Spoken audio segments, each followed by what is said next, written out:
My husband's mom sneered. You'll never be as good as Anna, your husband's ex. I stood up and said, this isn't just a story about betrayal. It's about how far one family went to steal from me, to fund a lavish lie, and how I uncovered their twisted game. Because sometimes the people you trust the most are the ones waiting to stab you in the back.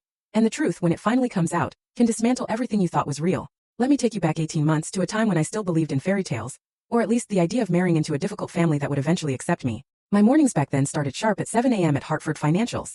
I'd be in before the security guard finished his coffee, riding the elevator to the 14th floor where my corner office overlooked the entire city. That view? It was everything I'd worked for. Glass towers reflecting the sunrise, the city waking up beneath me. I analyzed portfolios worth more than most people would see in 10 lifetimes, tracking derivatives, catching discrepancies that saved our clients millions. Sarah, my assistant, would bring my green tea and the Tiffany mug Dennis bought me for our anniversary.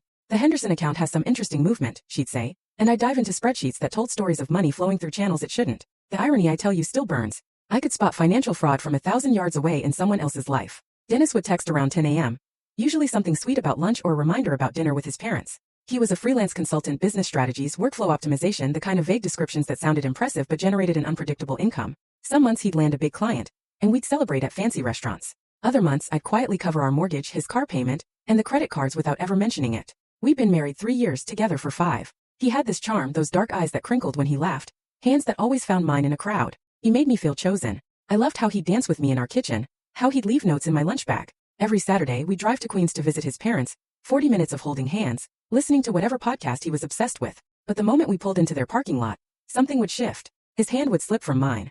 His shoulders would tense. By the time we climbed the 3 flights to their rent-controlled apartment, he was a different person. Robert, his father, would answer the door with genuine warmth. Janet, you look beautiful as always.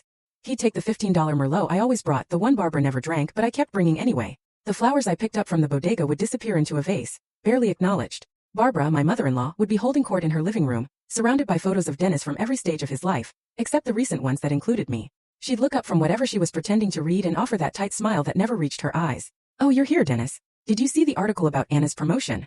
And just like that, the Anna show would begin. Anna's new job, Anna's volunteer work, Anna's magical ability to make Barbara's arthritis pain disappear. This woman had been gone for 4 years, but her ghost sat at every dinner table.